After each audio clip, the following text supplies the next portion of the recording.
let me show you how to sew in set-in sleeves. So typically, if you have set-in sleeves in a garment, you're going to end up with an armhole that looks something like this. So you're going to have some kind of a curve that the sleeve is supposed to go in. Up here would be the shoulder seam, and then you'll have the back side. So what I've done is I've put together a sample of what could be a shoulder seam and the back and the front of the garment that we can use as a model.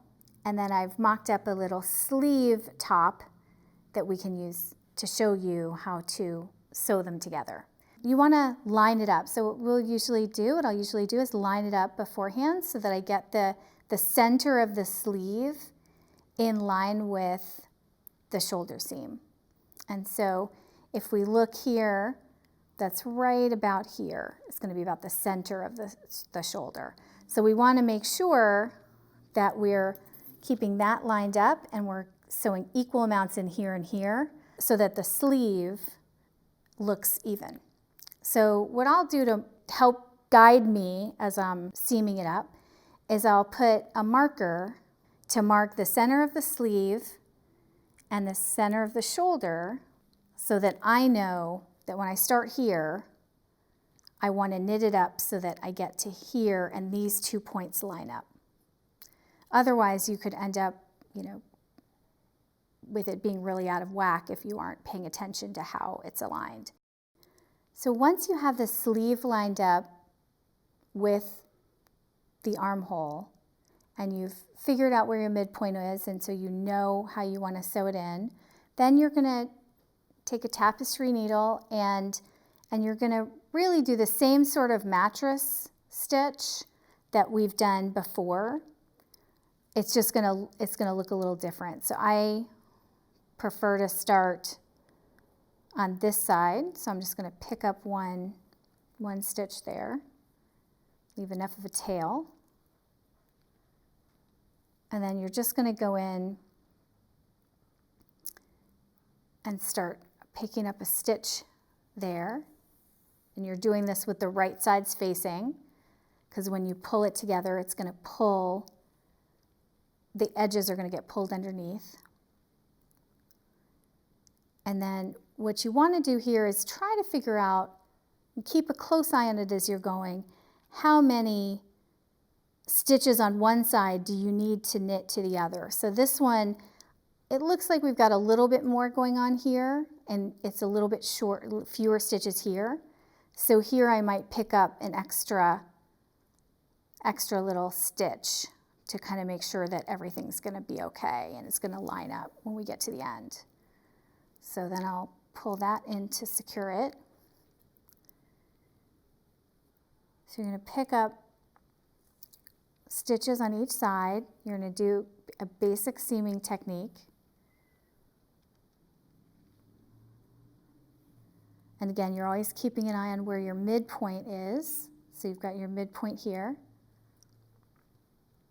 Let's pick up another stitch. And we don't want to get too close to the end, so you want to keep it in enough that the seam is going to look neat.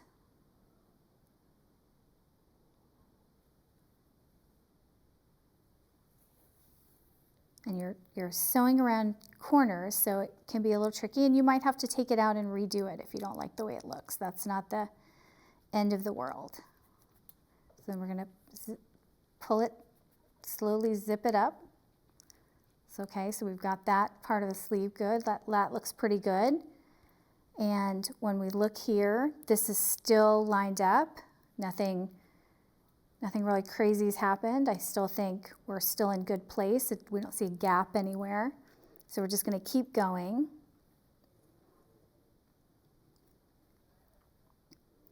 We left off there. So now I'm going to go in and pick that up.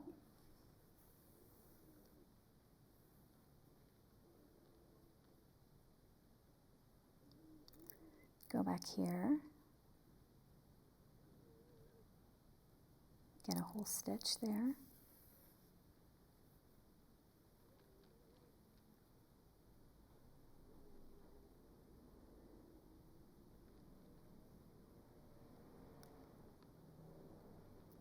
And that if you look in here, there's really only one loop here. So even though that looks a ways away, I'm going to go up and get one more loop.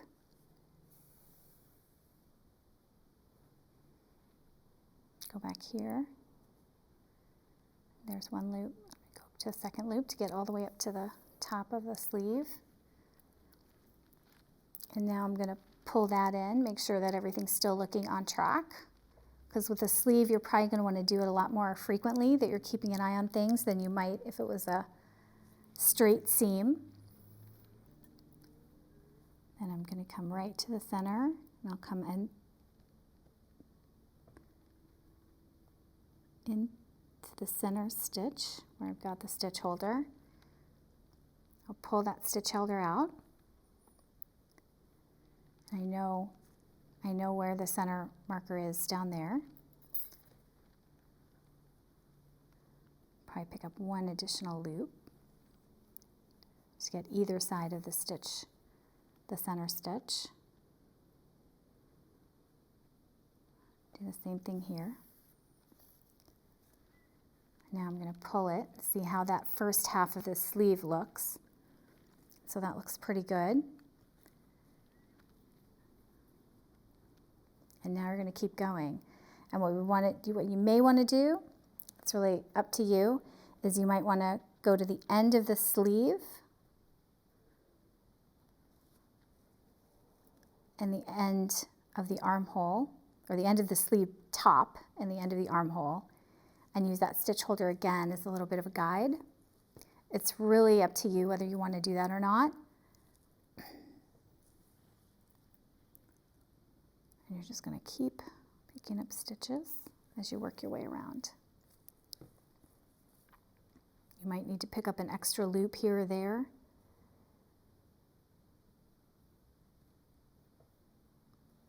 To keep things even, depending upon the shaping of the sleeve and the shaping of the armhole.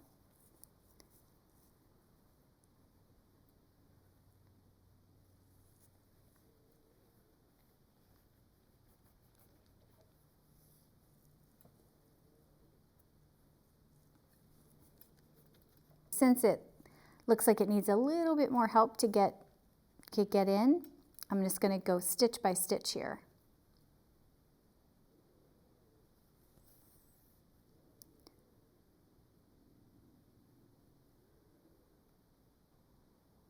And we're getting close and it's lining up again, so I think we're going to be just fine. We've got 1.5 stitches left on both sides, so let's pull that in. Now we'll just secure the end of the seam. So typically I'll just do it like this. I'll do one over, and then you just weave it in.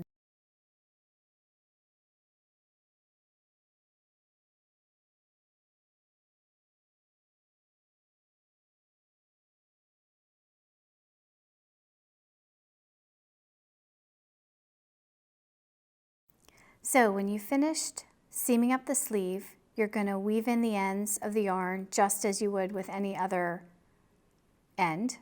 You're going to secure it so that the sleeve is secure.